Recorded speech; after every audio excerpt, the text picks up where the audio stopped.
Uchaguzi utakuja, utaenda, utakuja tena na utaenda. Kenya itabaki milele. Together, we can make peace win in our elections. Not as one class, but as one nation. This message is brought to you by the government of Kenya. To get John chapter 11 as your skiza tune, dial star 811 star 965 hash. I am the resurrection and the life. The one who believes in me will live, even though they die. John chapter 11, verse 25. To get John chapter 11, dial star 811 star 965 hash. To get John chapter 11, dial star 811 star 965 hash.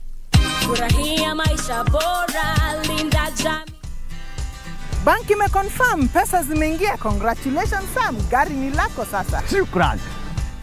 Oi boss, si uniache insurance yako nitumie kabla nijipange. We, insurance ya gari haiwezi kuwa transferred kwa mtu mwingine. Sina habari na nikuulize, hii comprehensive insurance inakava vitu gani? Comprehensive motor insurance inakava gari linapoharibika wakati wa ajali pamoja na uharibifu wa mali ya mtu mwingine, gari likiibiwa au likichomeka. Pia inakava passenger wa gari lako na passenger wa lile gari lingine kunapotokea ajali.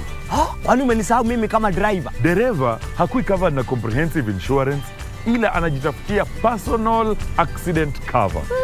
Umenichanua. Rose, yes. Acha nishughulikie hiyo insurance, nitakujia gari kesho. Okay, sawa.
Good evening and welcome to the broadcast. Tonight we got a comprehensive news bulletin lined up ahead for you.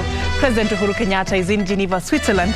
We'll be letting you in on what he said concerning the ongoing war against COVID-19. Plus, in our country, the vote hunting mission for Kenya Kwanza in Nakuru County, Azimio La Umoja was still in Narok County. We'll be letting you in on what these two political alliances were up and about doing in this weekend.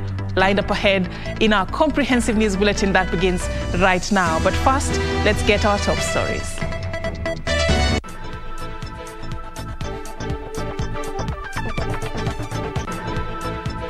A red card campaign is launched to bar leaders with integrity issues from getting elected. President Uhuru Kenyatta lauds collaborative efforts by countries around the world in managing the COVID-19 pandemic. Azimio La Umoja leader Raila Odinga promises to improve the livelihood of Kenyans within the first 100 days in government. Deputy President William Ruto promises to revive the economy if his Kenya Kwanza team forms the next government.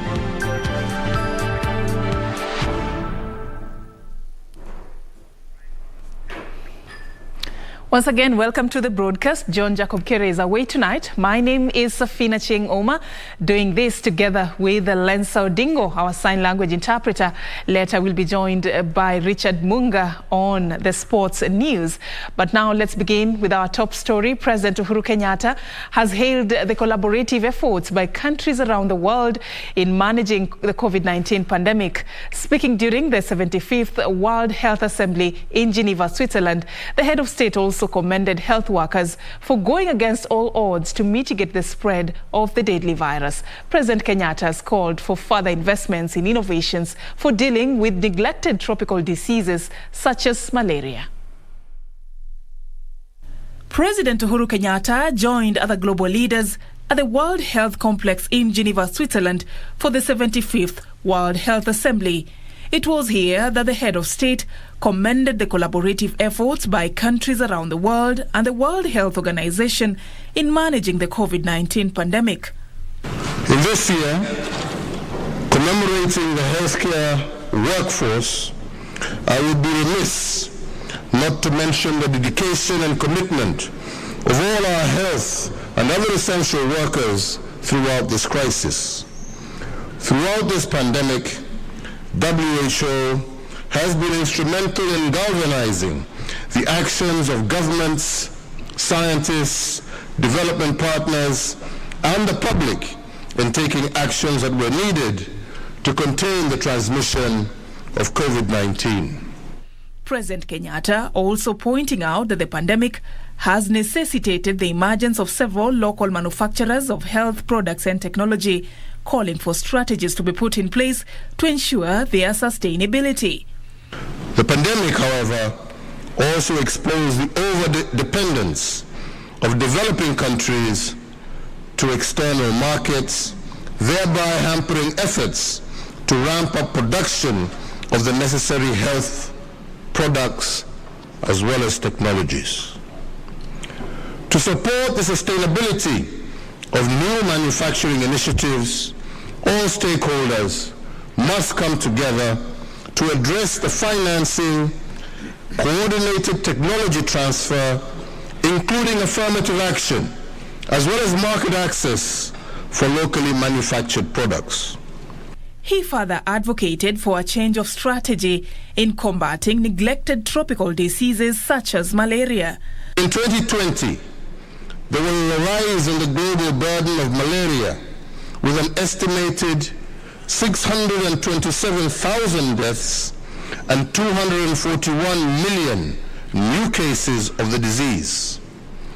No single tool that is available today will resolve the problem of malaria.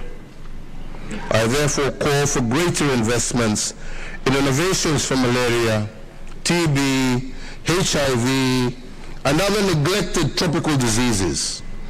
This year's session is the first in-person health assembly since the start of the COVID-19 pandemic and is being held under the theme Health for Peace, Peace for Health.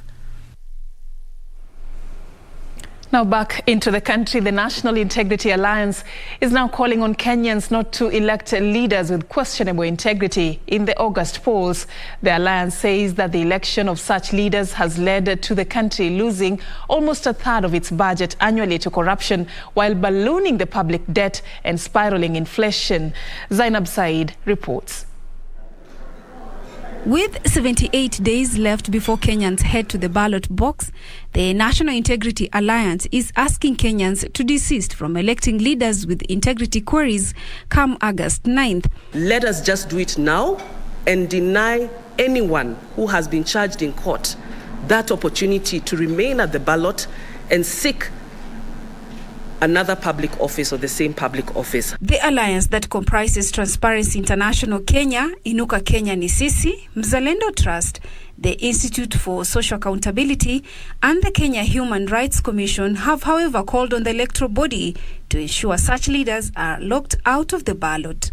It looks like it's a difficult battle, but it's a battle we must fight. How do you legitimize of people who've plundered public resources to oversee our taxes, the budget that we have at the county, the budget that we have at the national level? They said while some of the leaders have cases pending in court, others had already been impeached. In 2017, we red-carded 20 individuals that should not have been cleared to participate in that general election on grounds of integrity and corruption. Some of those red-carded who were unfortunately elected, such as Ferdinand Waititu, former Kiambu County Governor, Mike Sonko, former Nairobi County Governor, and Zechariah Okoth Obado, Migori County Governor, and Anne Waiguru, Kirinyaga County Governor, were eventually impeached. To ensure such leaders do not go through, the alliance says it has filed a petition in court seeking clarification on the minimum integrity threshold and also calling on Kenyans to rally behind them for the next 70 days under the launched Red Card Campaign 2022. And we ask the public to sign the petition, which we will present together with a list of red-carded individuals to the EACC and the IEBC. We must hold all current and aspiring leaders accountable to Chapter 6 of the Constitution. With 78 days left to the general election, the National Integrity Alliance has now thrown a challenge to the electoral body and electorates to ensure that leaders with integrity issues are not elected in office come August 9th. For Sunday Express, I'm Zainab Said. All right, thank you, Zainab Said, for that report. Staying with matters politics, Deputy President William Ruto says fostering unity and enhancing the economy remains the core agenda that is in line with his bottom-up economic model. Speaking while leading the Kenya Kwanza Brigade in a vote-hunting mission in the Rift Valley region, the DP urged the electorate not to be lured into supporting their opponents, saying his track record in the region puts him ahead. Rift Valley on Sunday played host to the Kenya Kwanza Brigade as they made stopovers in Uasin Gishu, Baringo and Nakuru counties. Led by the Deputy President William Ruto, the leaders promised an economic revolution if they form the next government. Ruto saying his track record in the region is unmatched. Kura yenu ni ya kitendawili ama hasla? Kura yenu ni ya nani? While boasting that Kenya Kwanza commands popularity in Central Region, the leaders told the electorate against shifting their political preference. Sisi kama Kenya Kwanza tunawapatia message kwamba tutatafuta tujue Wakenya waliingizwa kwa madeni ya aina gani. Mulikuwa na college 2 peke yake ya teknolojia. Tumejenga college ingine 5 hapa Nakuru County ya teknolojia. Ni kweli ama si kweli? Hapa Nakuru hamukukuwa na ICU. Tumeweka equipment ya milioni 800 katika hospitali ya PGH hapa Nakuru. Ni kweli ama si kweli? While calling for transparent elections, the leaders tasked the Communications Authority of Kenya to ensure the network is not interrupted. Kamche Menza for Sunday Express. Now to Kenya, Azimio La Umoja. Azimio La Umoja One Kenya Coalition Party leader Raila Odinga has promised to improve the lives of Kenyans within the first 100 days of his government. Raila, who took his presidential campaigns to Narok County, accompanied by his running mate Martha Karua, said his administration will focus on health, empowerment and eradication of corruption.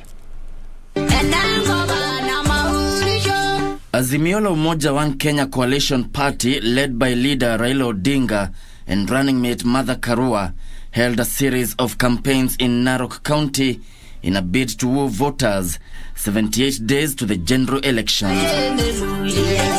Raila Odinga explaining his agenda to improve livelihoods of Kenyans through universal health care, social protection program and eradicating corruption. Tunaleta Baba Care. Baba Care. Semeni Baba Care. Kila Mkenya atakuwa chini ya bima ya matibabu. Ili wale ambao hawezi kulipa premium, serikali itawalipia. Ili wakiwa wagonjwa wanapata matibabu hata kama hawana pesa. Wale maskini ambao hawana mapato yoyote, wale jamii watapata msaada kutoka kwa serikali chini ya mpango ya social protection. kila mwezi shilingi 6,000. Tunataka kubadilisha mwenendo ya Kenya. Tutabadilisha mwenendo ili maendeleo yaendelee kwa kasi kabisa. Leaders accompanying Raila rallied the Narok electorate to vote in Azimio La Umoja government and spoke against their competitors Kenya Kwanza alliance. Baba, asante sana kwa mambo ya Mo. Ndio unaona tunaishi sasa, tungekuwa tumekwisha. Nataka kumtambua specifically Tobiko. Waziri Tobiko alifanya kazi mzuri. Walisema ati mama si agenda, na ndio walikuwa wakisema ya kwamba mama mboga ndio agenda. Munataka kuniambia ya kwamba wale wakisema mama mboga sasa wamesema si agenda? Kwa hivyo agenda yao ni nini? Tarehe 9 mwezi wa 8 kura zote kutoka juu kwenda mpaka chini ziwe ni kura za Azimio, na tutaanza na Rais Raila Amolo Odinga. Raila's running mate Mother Karua expressed confidence that the politics of the Mount Kenya region had changed. Amesema atapambana na wafisadi, wezi wa ardhi, watu wa aina yote wale wanachukua haki yenu. Na mkiniona hapo, mjue mimi sichezi na sicheki masaa ya kazi. Karua hit the ground running, traversing the Mount Kenya region just a day after she was named Raila Odinga's running mate. Geshoke Washira, Sunday Express. And former Wajir County Governor Ahmed Abdullahi is promising county residents improvement in service delivery. The gubernatorial hopeful had urged voters to exercise their civil right wisely in the 9th August polls and focus on leaders who are pro-progress. Abdullahi was in the company of his running mate Ahmed Mahmoud in the campaigns with hopes of getting the county seat that was lost to Governor Mohamed Abdi in 2017. Wajir gubernatorial hopeful Ahmed Abdullahi has faulted the current administration for allegedly failing to build on the transformation programs set up in all 6 sub-counties and basic necessities like water, health and education. He called on the voters to be wise in their choice of leaders in the forthcoming general elections. Our tagline this year is restoring hope. We will restore Wajir. Meanwhile, National Assembly Speaker Justin Muturi's coalition agreement with Kenya Kwanza has been declared null and void in a ruling political party's dispute tribunal. Muturi had signed a pact with Kenya Kwanza on behalf of the Democratic Party. A petition against Muturi as the party leader and deal with Ruto was filed by 3 DP party officials, Wambugu Nyamu, Daniel Munene and Kingori Choto, who said his position was against the party constitution that dictates one must be a member for at least a year. Elsewhere, presidential candidate Jimmy Wanjigi and his running mate Willis Achieng attended a church service at St. John's Church, Siaya, where they popularized their campaign pillar of economic growth. The duo promised to revamp Kenya's economy and create more employment for the youth. We are seeking to bring change to each and every one of our homes. This, even as retired Bishop of the Katakwa Diocese Zakayo Apus called on the political class to refrain from politicking in the church. The man of cloth further urged politicians to shun divisive politics and be champions of peace. Ukienda kanisani, toa kofia, kuheshimu Mungu, ili utakapotoka unapata amani. Finally, Green Thinking Action Party leader Dr. Isaac Kalua is urging Wiper Party leader Kalonzo Musyoka to declare a political stand in the run-up to the August 9th general elections. Aamue kwa mara moja bila kuchelewa tena. Kama anakwenda katika eneo la Azimio, aende kwa mara moja, aende kule ili ashikanishe viongozi wote kwa njia moja ambayo itaweza kuwashikanisha. Kama anania nyingine tofauti ya kwenda kwingineko, basi na aende kule. Isafar reporting for Sunday Express.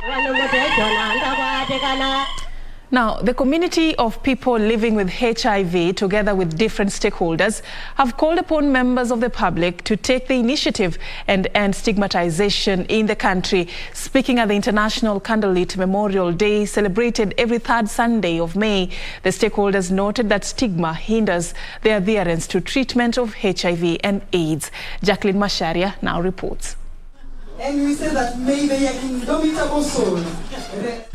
At the International AIDS Candlelight Memorial, the community of people living with HIV lit their candles as a way to commemorate their loved ones who have succumbed to AIDS-related complications. International Community of Women Living with HIV Kenya chairperson Dorothy Anyango noted that stigma and discrimination has continued to fuel the spread of HIV, noting that it hinders adherence to treatment. You stigmatize somebody who is living with HIV, they might not adhere to their medication. They might fear to go to the clinic because they don't know what is going to happen to them. They don't know who is going to point fingers at them. So it is actually the general public, especially people who are not affected with HIV, with our support to ensure that we do not stigmatize or discriminate people living with HIV. We have made strides. Stigma was worse before. Right now, I can't say it's over, but things are a bit better because people are more informed. The stakeholders further noted that access to quality healthcare for all, including children, is sometimes compromised by stigma and discrimination. First way to overcome stigma is self-acceptance. Know that HIV is just a condition that we can live with. HIV and TB cannot be separated.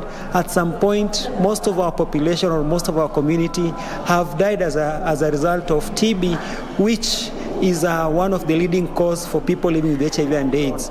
The only way we can end HIV is if we fight TB. The International AIDS Candlelight Memorial serves as an important platform for global solidarity in breaking down barriers of stigma and discrimination. Among the national heroes honored were Inviolata Mbwavi and Joe Muriuki, who pioneered the movement of people living with HIV in Kenya. Jacqueline Masharia for Sunday Express.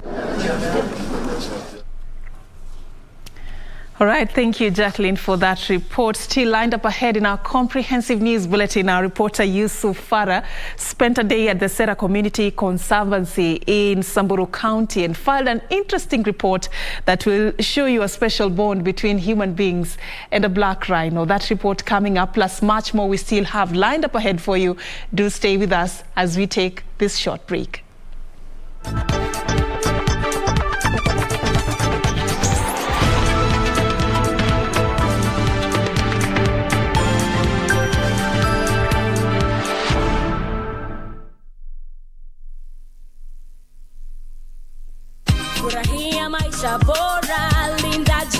Hii ng'ombe ni ya asante. Hii ng'ombe itatoa maziwa mengi kabisa. Sasa shida ya school fees imeisha tena. Chukua hii. Hebu nikuulize, hii maneno nasikia ya bima ya elimu inaweza kuonekana mtu anachukua. Process ya kuchukua insurance kapa yote ni rahisi. Hata niko na kapa ya gari yangu. Kwanza unajaza proposal form kama hii na uijaze wewe mwenyewe. Na kama haujui kusoma, uijaze na mtu mwingine. Hakikisha ile majibu umepatiana ni sahihi na ni ya kweli. Pia thibitisha insurance cover imeangalia maslahi yako. Na usiwahi sign proposal form ambayo haijaandikwa kitu chochote. Pia ukumbuke kujitolea photocopy yako. Sasa wacha nianze hiyo process. By the way, ukisubmit hiyo proposal form, uhakikishe umepatiwa policy document. Uisome na uielewe. Hiyo ndio thibitisho ya kuwa una bima.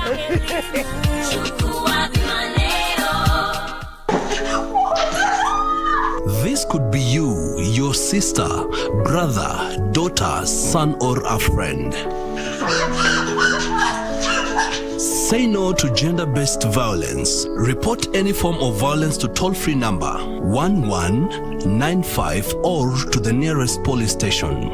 Be a hero and be safe. This message is brought to you by the Government of Kenya.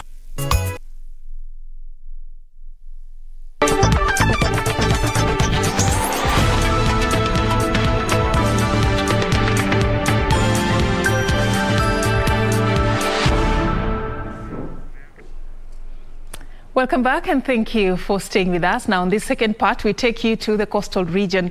Mombasa gubernatorial candidate Hassan Omar Sarai has expressed confidence that he will be elected the next county boss, while downplaying the influence of the Orange Democratic Movement and the entrance of Mike Sonko in the race. Omar said the wind has found his sail and voters in the coastal city are receptive to the change his campaign is now promising. Our coast-based reporter Junei Karisa had a sit-down with the former senator to find out how his United Democratic Alliance will navigate the political tide and upset the status quo in Mombasa County.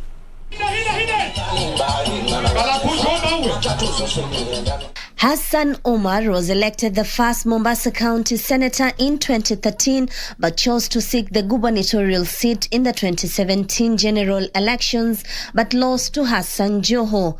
In 2017, I could tell that the mood was heavily polarized against me because of the kind of theatrics Joho had been subjected to by Uhuru. So he was extremely popular. Raila Odinga and others came and said, it's looking very bad for you.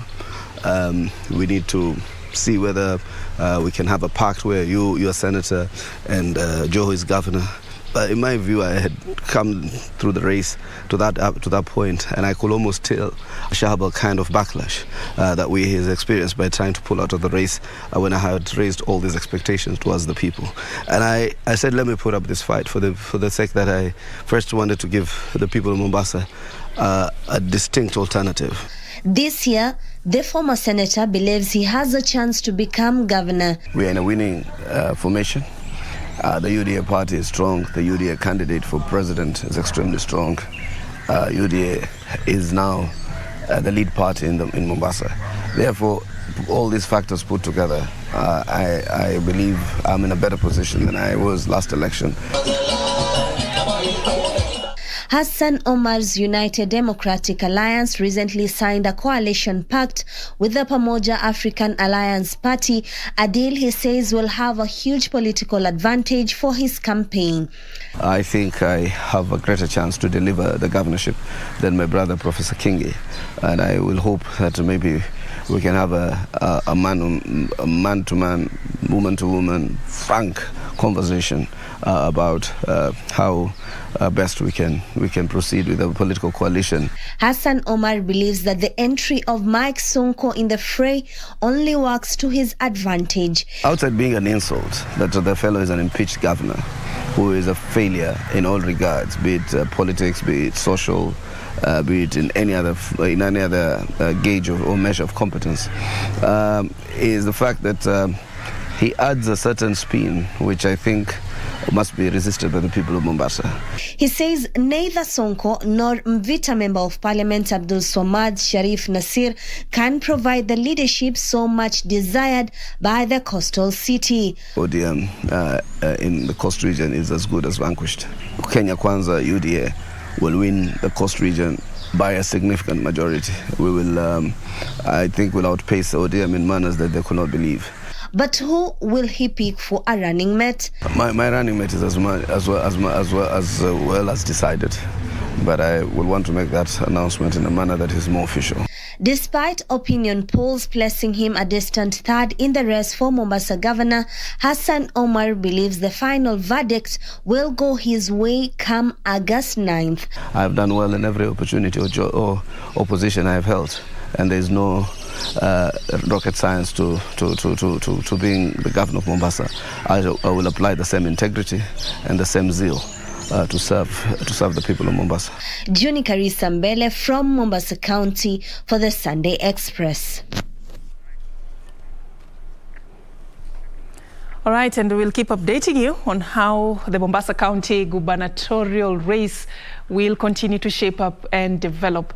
Now let's take this forward. Sera Community Conservancy in Samburu County plays host to a unique story, that of an abandoned endangered black rhino adopted by a ranger when it was just 9 months old. The rhino, named Loijipu, is currently 6 years old. Our reporter Yusuf Farah spent a day in the conservancy and brings us a report of a special bond between a human being and a black rhino. Sera Community Conservancy, Samburu County. Salome Lemalasia emerges from the thicket in the company of 2 other rangers. Keenly following her trail is Loijipu, a black rhino that has been under her care from when it was just 9 months old. Loijipu's story is that of a rhino that was abandoned by its biological mother.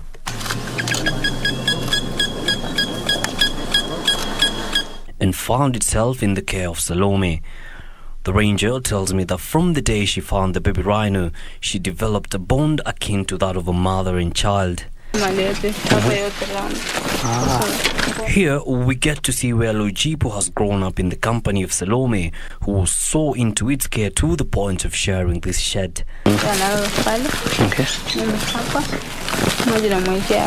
Salome says she understood the feeding patterns of the rhino, and this helped increase the bond between them.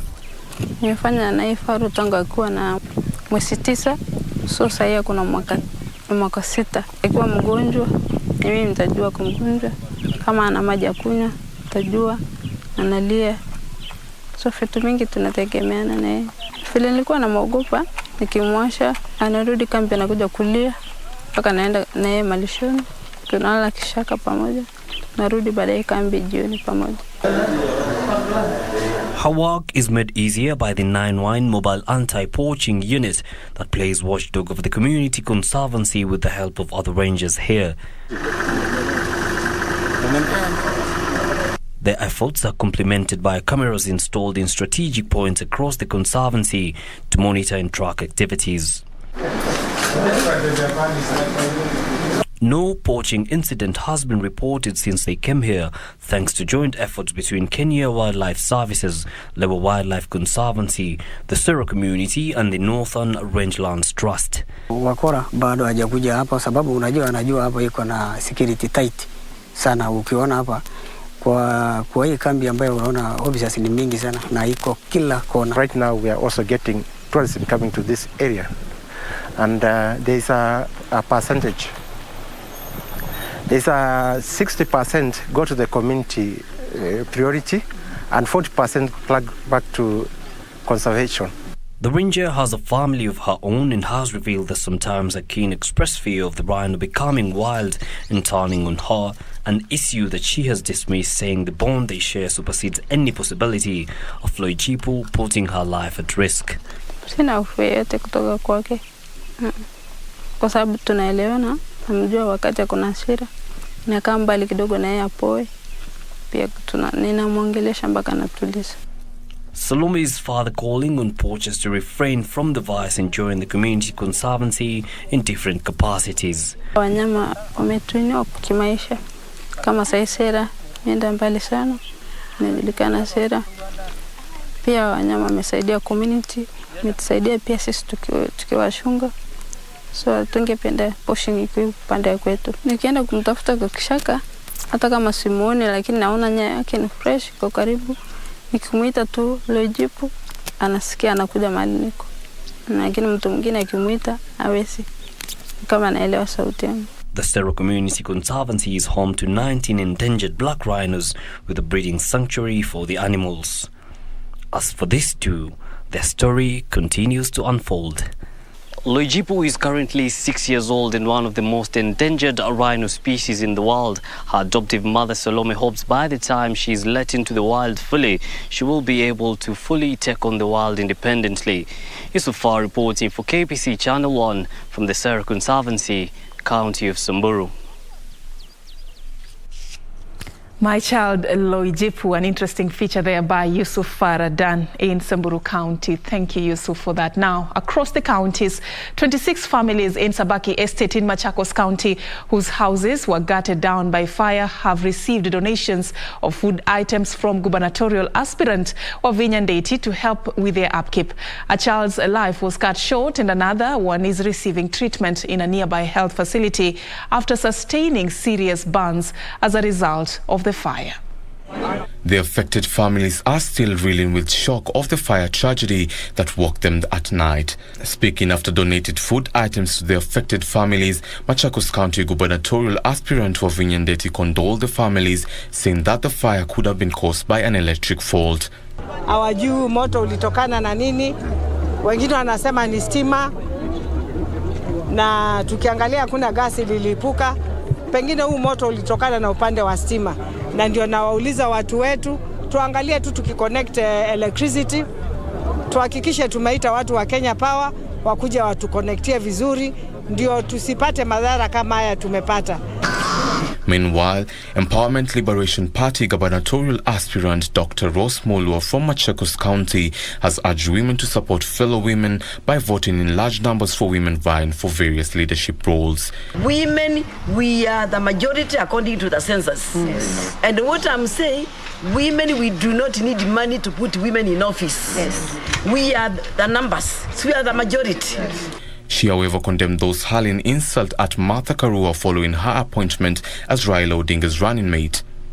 Elsewhere, hairdressers and beauticians in Nkubu town have pulled resources to enable a needy boy join Form 1 at Nkubu Boys High School. Na si kumsomesha mpaka just only Form 4. Hata pahali anataka kuenda, hata kitaka kuenda ng'ambo, we are here sababu haitishwi chochote, na tunatumaini ya kwamba afanye vema zaidi. The reason why atakuwa ameweka msingi mzuri kwa watoto hao wandogo wengine, na hata kwa the society that we are in, at least tujue ya kwamba tumeinua kwa upande mmoja ama mwingine. Brian Mawiro, whose admission was delayed due to lack of fees, can now pursue his dreams of becoming an engineer courtesy of Nkubu hairdressers. And in Turkana County, persons living with disability held a peaceful protest to urge politicians to conduct peaceful campaigns ahead of elections. Sisi tunatangaza amani kabla, siku na baada ya uchaguzi ili kwamba tuwe na amani, kura ya amani. Elvis Otieno for Prime Edition.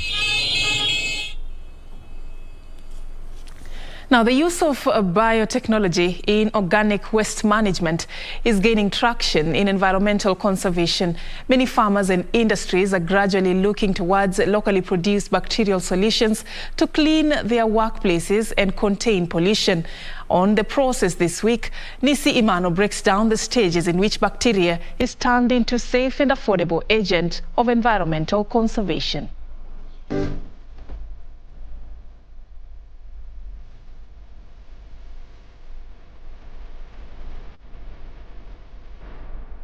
The air we breathe is teeming with more than 1,800 kinds of bacteria.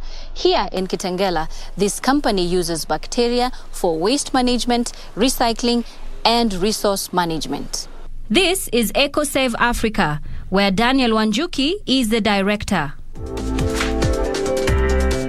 Even the dust that we breathe in contains bacteria, but the kind of bacteria this company needs is in the classification of bacillus that are safe to work with. Our bacteria is very natural, locally sourced, and it has no pathogenic effect. It does not cause diseases. It does not interfere with the environment. We actually are able to using our technology to actually help restore the ecosystem. It is first harvested from soil that has not been cultivated or disturbed by any agricultural activity. We call it pristine soil. We normally get this from forest or areas that have not been cultivated or irrigated or such. And when you get the bacteria, a small sample, which could be 1 inch cubic, we can be able to isolate the bacteria we want from that soil. The soil is then taken to the lab for testing. It's possible to tell the character of the bacteria from the microscopic examination. The desired bacteria is then extracted and bred in bathtubs, known as vats. Why we use them is because with bacteria, there's a lot of corrosion that would take place. You could see a lot of that happening on the metal. If you used metallic containers, they would all be worn out. What we are using is fiber, and it is safe for the bacteria Again, the other reason why we use this material is that it is able to maintain temperature within a certain level. So we don't get a lot of temperature variations because the material here, the fiber material.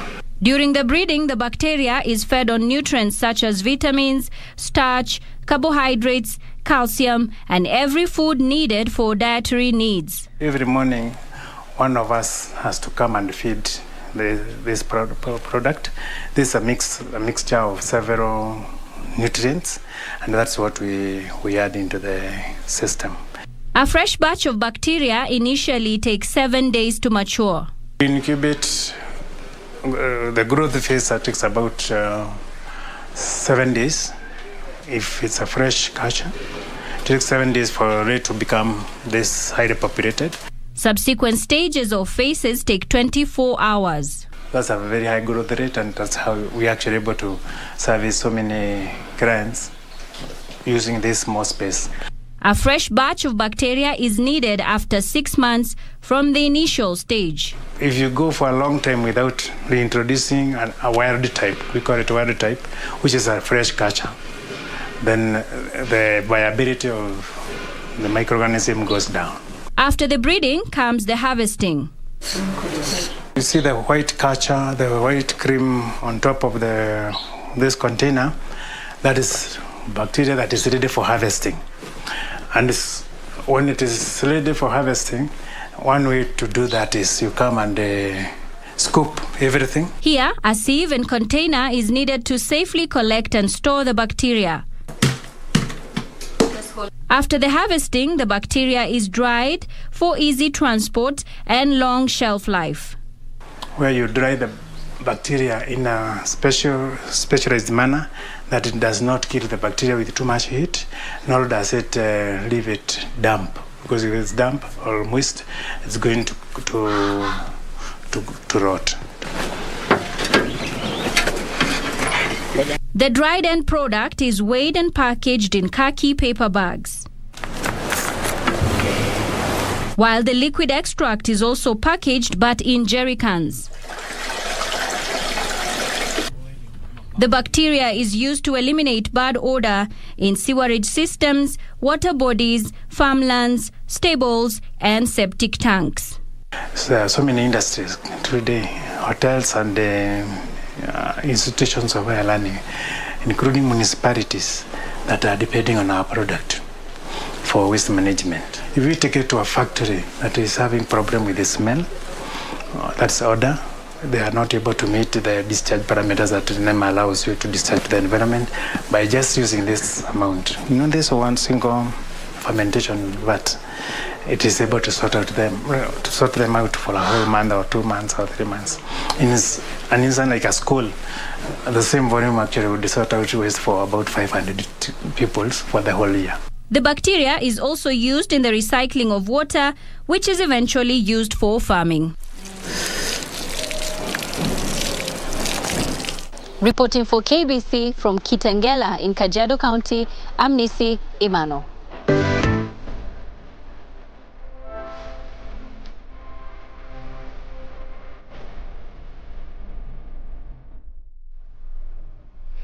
Thank you, Nisi Imano. The use of bacteria for environmental conservation. Thank you for that. Now, that report takes us to another break right here on Sunday Express. Thank you so much, Peter Wanjala from Bungoma, watching together with Kelvin. You're both watching in Bungoma County. We appreciate you.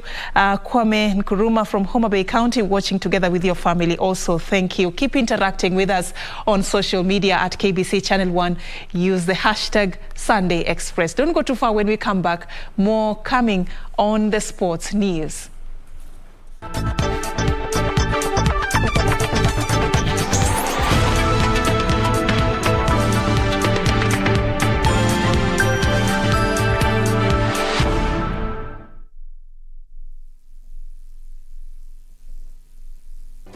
Do you have a news story to share with KBC? Get in touch swiftly on email news@kbc.co.ke or call 0723-892-654 or 0734-780-124.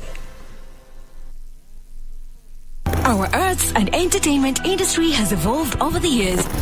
It is at such times that our destinies are written. Will we rise up in courage or die in cowardice? Who are the movers and shakers in film and theatre? Get trendy as we review locally produced films and stage drama every Wednesday at 9 p.m. on Cinemas and Theatre. Brought to you by the Kenya Film Commission. Film Kenya, Capture Africa.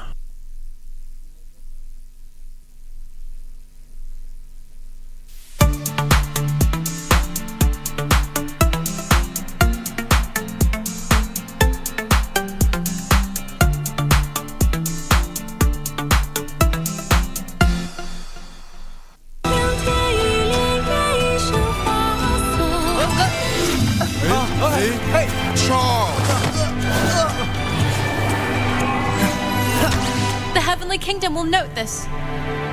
Or don't give a damn what they think. He has the Jade Dragon fan. I guess. He must be Echo. Would you like to teach him a lesson?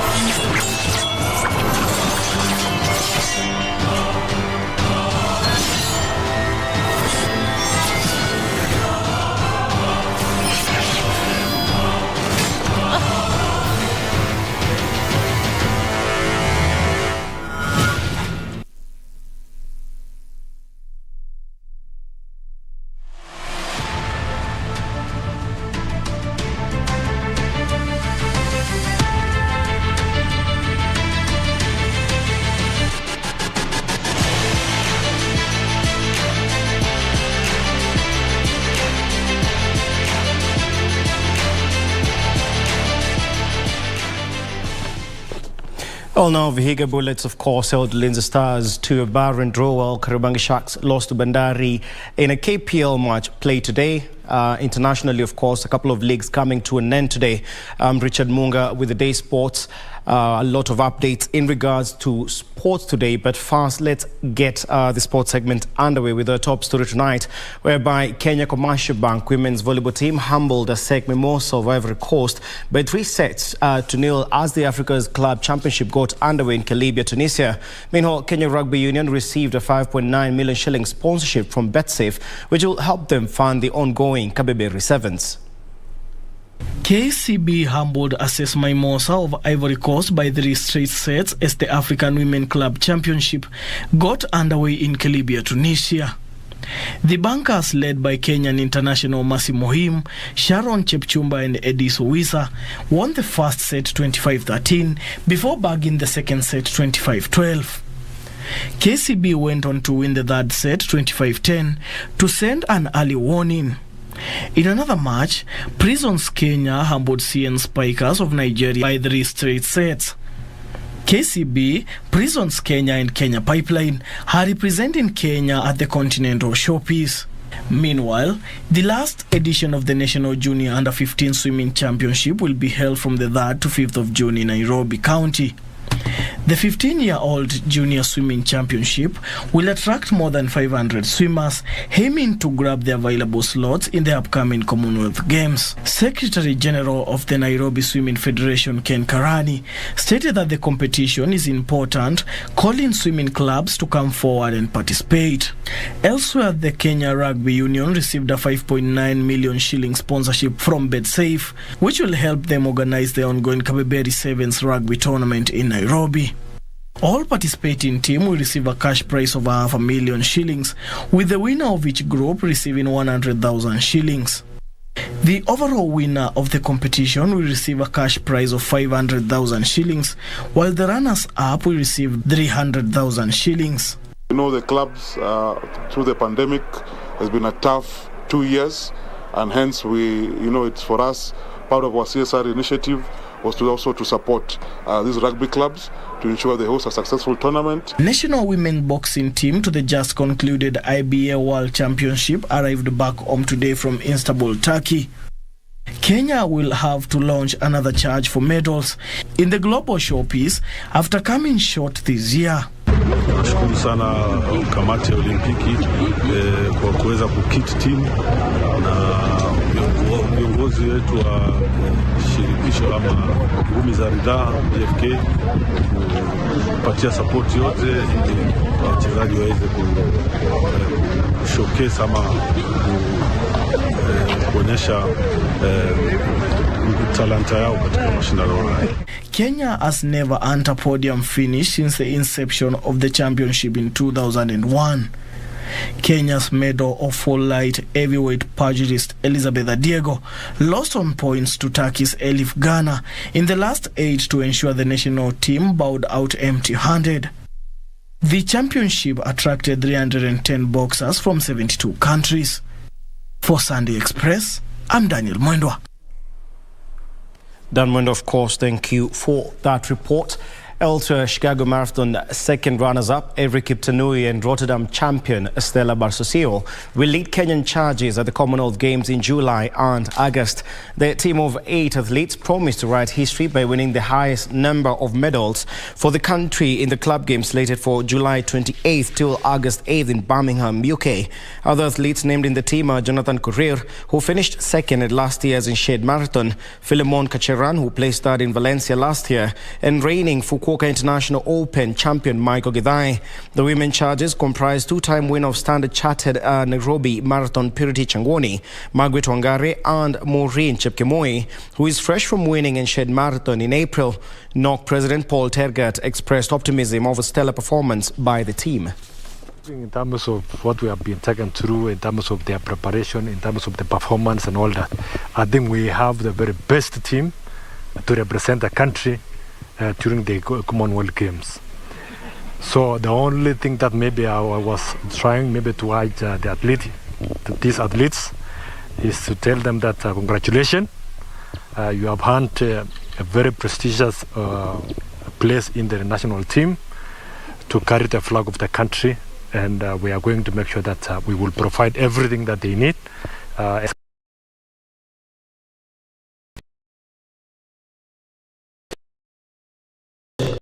Earlier in matches played today in the Kenya Premier League, we had Tusker, Tusker FC playing out to a 2-2 draw against Nzoia Sugar. Vihiga Bullets held Ulinzi Stars to a barren draw, while Bandari FC from Mombasa, of course, beating Kariobangi Sharks 2-0. That was match day 31, meaning we have 3 more rounds of matches before the KPL season comes to a close.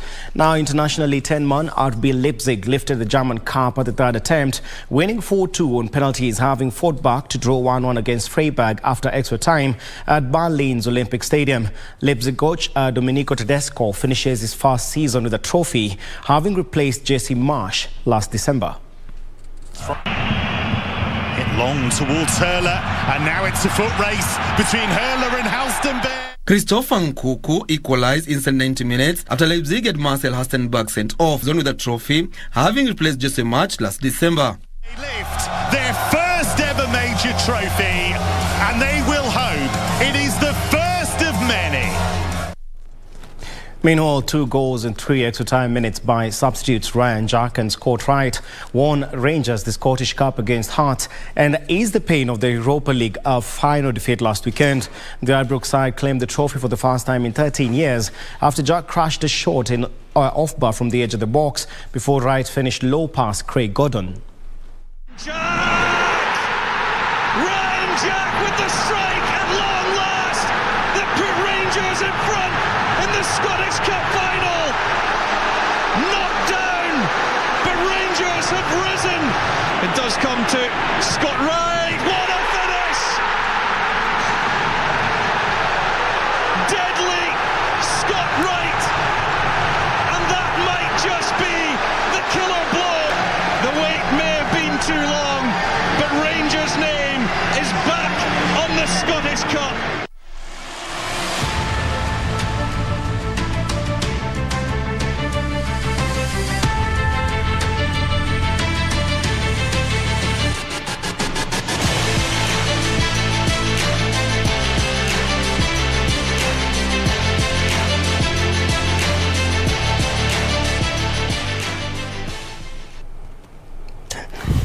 All right, and that's how we wrap it up. But the English Premier League came to an end today, Richard. Yes. I mean, what are we looking at? Oh, you're looking at heartbreak and you're looking for triumph, depending on which side you are on. Of course, Liverpool, a spirited comeback, of course, against Wolverhampton Wanderers. But that was not enough to win them the EPL title this season, which is good news for most, if I'm being quite honest. That is after Manchester City, of course, beat Aston Villa 3-2, coming down from 2-0, winning 3-2 and winning, of course, the EPL title 2021-2022 season. And, well, Chelsea and Tottenham Hotspur finished third and fourth, respectively. Arsenal, despite winning 5-1, they're still going to be playing Europa League. Be nice. Yeah, with no, Manchester United too are going to be in the Europa League next season. And the teams that have been relegated, you have Burnley, Watford, and Norwich City. And that's not the only league coming to a close today. The La Liga, the Serie A, and it's good news for AC Milan fans. The few of them we have in Kenya, of course. AC Milan beating Sassuolo 3-0 to win their first Serie A title in 11 years. Inter Milan finished second, Napoli third, Juventus, of course, was fourth, meaning Cagliari, Genoa, and Venezia have been relegated from Serie A and are now going to be playing in Serie B next season. And to wind up, of course, if you allow me kindly, a lot of football happening today, but let's switch gears a bit to the Formula One fans, motorsport fans, of course. Max Verstappen won the Barcelona Grand Prix today, and of course the result means that he has gone ahead. He is in position 1 in the championship this season. That is 6 points ahead of Ferrari's Charles Leclerc. Verstappen won Barcelona today. Sergio Perez, of course, number 2. George Russell of Mercedes, number 3. Carlos Sainz, Ferrari, number 4. And Hamilton finished 5th and was voted, of course, driver of the day, which for Mercedes fan doesn't mean much. Now, Serfine, if you allow me, let me just put a cap on sports. Yeah, please news do. Right there tonight. But what a way to end it. Thank you so much for the updates, by the way. And a lot of, an interesting debate going on about Arsenal and Manchester United online. But I'll leave that for later. We have to wrap up the bulletin right now. Thank you so much for creating time. Munga? Yeah, of course, I will not weigh in into the Arsenal-Manchester debate because at this point it's pointless. Number 5 and 6, so nothing really to talk about, nothing to write home. Be nice about. And yeah, well, that's how we wrap up our sports news tonight. I'm Richard Munga. Do have a good night. Karen Kibet, I will be taking over when it comes to Matter Sports starting tomorrow. Do have a good night. Thank you so much for catching Sunday Express tonight. My name is Serfine Achieng Oma, and our sign language interpreter has been Lenso Odingo. Have a good night, and God bless. Good night.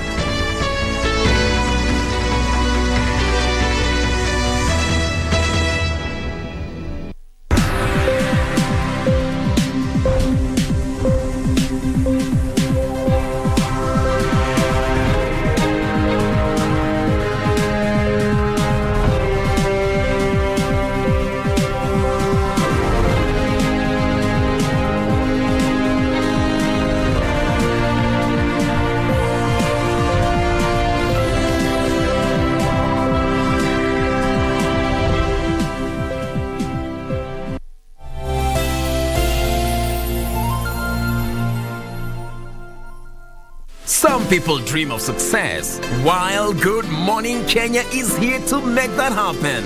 Start your day with authentic updates that can make or break your day. Make sure you know before you go. Join Jane Wamboi, Doreen Okello, Regina Manyara, and Victor Olo to share every morning with you. It doesn't matter where you are. You can always access Good Morning Kenya from different devices. Good Morning Kenya. Every Monday to Thursday from 6:30 to 10 a.m. on KBC Channel 1.